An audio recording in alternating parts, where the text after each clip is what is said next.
Alright guys, before we start the video, I just want to verify something. This is actually a Chiappa Italian reproduction musket. You'll hear me in the video call it a Traditions. Traditions was actually just the importer. I knew this, but I was saying it incorrectly during the video and didn't realize it till the very end. So if you hear me calling it a Traditions, it is actually a Chiappa reproduction. Hey guys, Colin Elam again, aka the Musket Man, and I am back for another episode of Gun Table Talk. And in today's episode, I got something that's really unique and one of the more favorable guns of the Civil War, and that is the model 1842 Springfield. Now, I just got this weapon, and I've been wanting it in my collection for a long time. Found it available on muzzleloaders.com. They actually have this available, and I wanted it part of my collection, so I thought I would get it. So I thought it would be a great opportunity to do a gun table talk episode over this particular gun. Now, full disclaimer, I am not a historian, so if I get something wrong or incorrect or I left something out, make sure to let me know down in the videos below, and don't get on to me too much. But anyway, so let's get started on gun table talk. So the 1842 musket, you got to think back to the hard rock firemen's, which would have been the flintlocks. So back when this gun came out, which would have been around the Mexican-American War, you would have seen the progression of flintlocks to percussion guns. So that was a major game changer. Now you're probably thinking, percussion system, it just took off, right? No, actually it didn't. When these guns first came out, they weren't exactly the most popular with the percussion system versus the flintlock. Now you got to think with soldiers way back when, they're used to their flintlocks and everything like that. They're not used to the percussion system, and percussion caps work kind of like how they are today when you shoot historical shooting or reenactments. So they weren't the most popular. In fact, a lot of soldiers had problems with them, maybe not just igniting, but just the differences you saw. And with the percussion system, they shot like percussion caps that were full with mercury that they would put in a little area. That way when it hit, it would strike and would go off. Again, if I get something wrong or miss something out about that, please let me know. But for this, it was different for guns. But for the Mexican-American War, you got to think we're still firing in formation, smoothbore musket. So rifled muskets were around, but they weren't as in large numbers as these guns. So you got to think when you're firing in formation, the smoothbore was actually more preferred than the rifled musket, just because you could actually reload faster. And one key deal was the buck and ball cartridges. So if you don't know what buck and ball is, that is basically a cartridge that has your ball, which is your main charge, with about 3 buckshot that you could load down the barrel that's going to send a lot of lead down range. That was even used in the American Revolution, which was actually George Washington, one of his favorite cartridges to use in the guns, because it sent a lot of lead down range. So you got to think, and if you look at it, it does resemble a Charleville musket, or like my 1757, it does resemble that look, but it has a percussion system. It was one of the first guns made that was built with the percussion system, and it was actually made in Springfield Armory and Harper's Ferry. One of the first guns to be produced with a percussion system that wasn't a flintlock. So this was the game changer you started to see with firearms as it progressed on and on through history. Now, it saw a lot of use in the Mexican-American War and up to the Civil War, mainly by the South, but the Union also used this as well.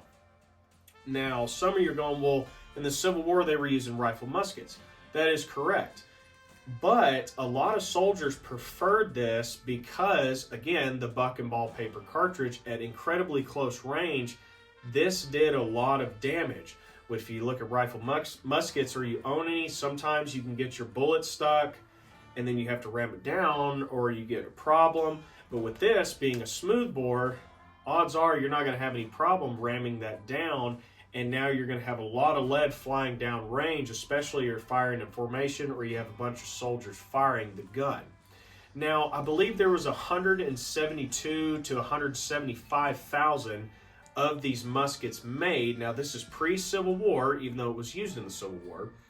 So there was a lot of them made, and comparison to rifle muskets, it was kind of a depended on the soldier. A lot of them prefer the smoothbore, some prefer the rifles. Now again, where this makes up in accuracy, that's where the buck and ball cartridge comes into play, and faster reloading versus the rifle. Now the rifle can reach out and touch someone a little bit further, especially with the mini ball that they were shooting. So that maybe at 150, 200, 300 meters, you're probably going to want the rifle musket. But between, I'd say 50 to 100 yards, this wasn't a bad arm to have. And it was quite effective. Now, later down the road, they did rifle these guns. So later on, they did rifle them. They switched out the ramrod, and they made a kind of like a cone on the end of the ramrod. So when you loaded the bullet, it didn't damage the bullet as you were reloading. So you got to imagine the mini ball, which would have been a 58 caliber. Now you have that in a 69. That is literally an artillery cannonball flying down range. That is why this and other weapons were the reason there were so many amputees during the Civil War. Because you get hit something like this in your arm or leg, it's going to take a limb off. Not to be gruesome, but that's about what it would do. Any direct hit with this, if it was rifled, was a kill shot. Now, they also did add rear sights later, and as you can see, this one does not have one because it is the smoothbore version. As you can see, no rifling, anything like that. Like I said, it resembles the old style muskets. It's just got a percussion system. So pretty cool. And you can see this one is made by Traditions, and I don't know if you can see the Springfield Armory stamp US on the side. Now again, pre-Civil War, so it was used by both sides of the Civil War. I believe the Irish Brigade actually loved this gun a lot more than the rifle muskets, just because at closer ranges, the reloading and the sheer damage you could do with something like this. So they were very popular. Paper cartridges, typically if you look at older guns versus rifled muskets, usually tear the paper, and they would have to primed first. You didn't have to do this anymore. So you now could tear your cartridge, pour the whole powder down the barrel, ram it down, and all you had to do was reach into your pouch to get a cap and cap it, and you're ready to fire. So that slightly increased the reload time, made it a lot easier, so that was good. At close range, was very, very, very deadly. So again, that's most of the history. It was used, again, Mexican-American War all throughout that time. Civil War saw use on both sides. Confederacy really liked this gun. Irish Brigade, which would have been Irish immigrants, typically from New York, that came over, they were also armed with this, and they loved these as well. Now, more about this gun. Now, like I said, this is a Traditions. I bought this brand new. It is unfired. Have not had the luxury of firing yet. Hope to have a range video of this soon. I have to say, the stock, they did a fantastic job versus my other guns like that are Percussion or anything like that. They did a very good job on the stock. Very pretty. I think the finish is a little bit slightly better than Percussion, if I have to say. Now, I could have just gotten a gun that just had a really good stock. The fitting for the parts is very good. I love it.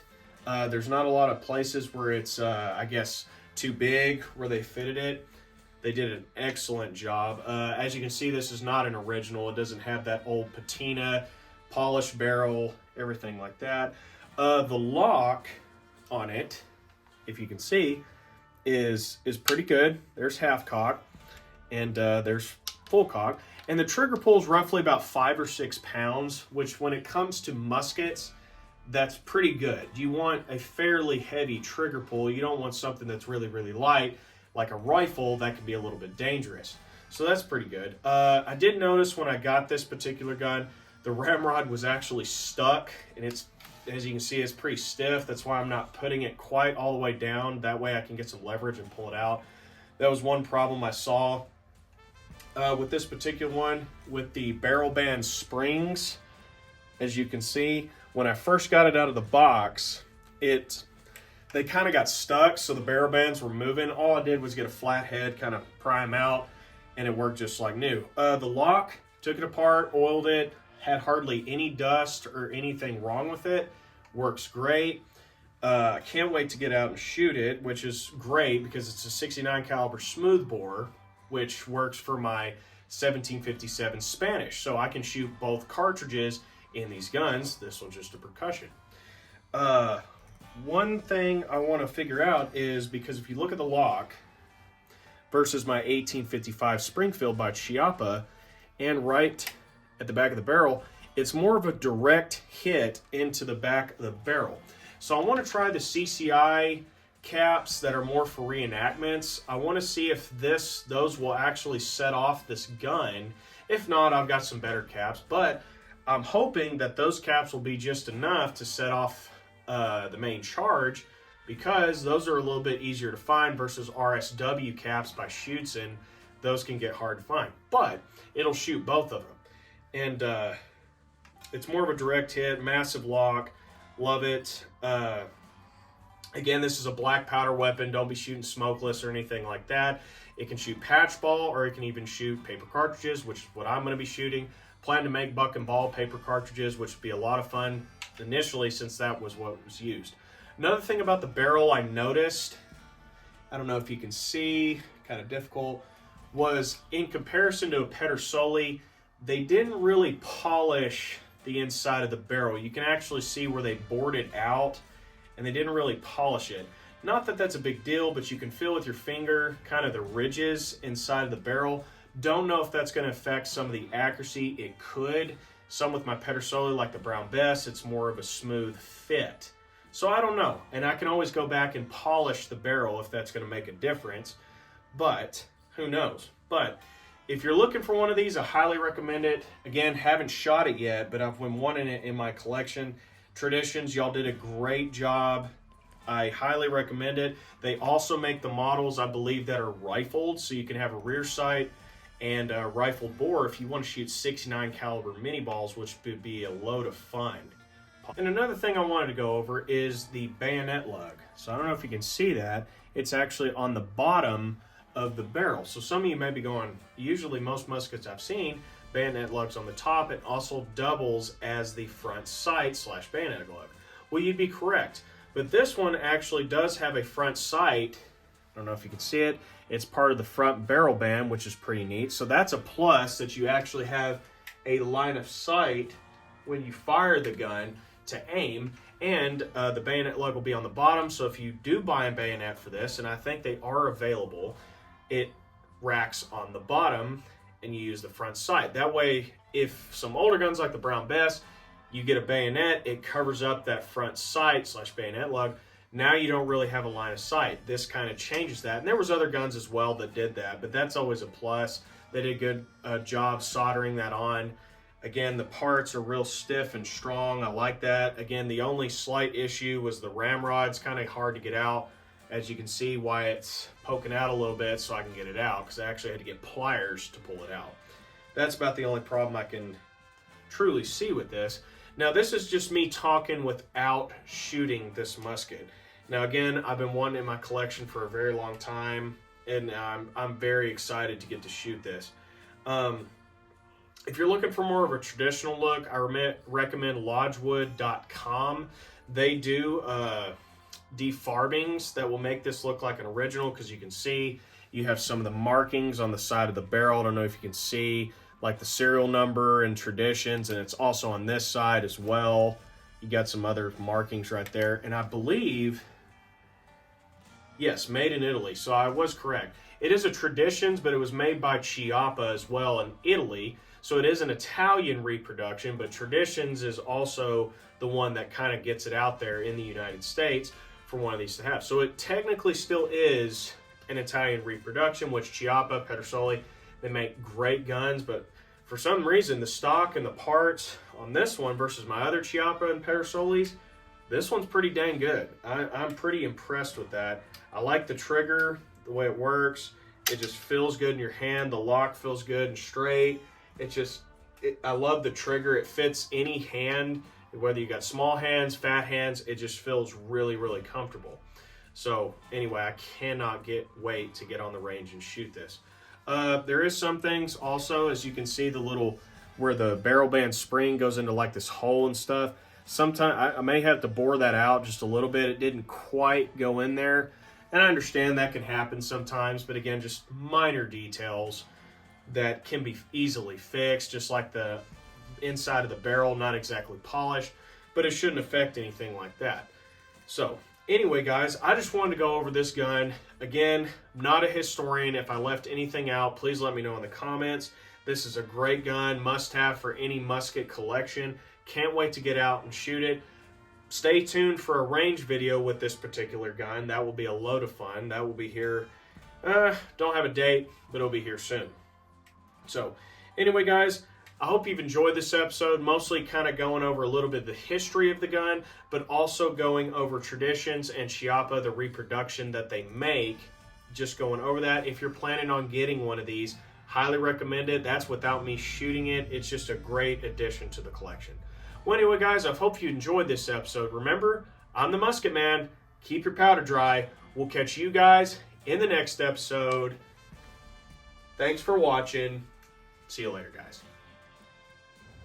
All right, guys, if you're looking to purchase this gun, I recommend the website muzzleloaders.com. They have other percussion muskets, smoothbore and rifled, flintlock muskets, flintlock rifles, muzzle-loading pistols, and even cap and ball revolvers, and anything you might need for black powder shooting.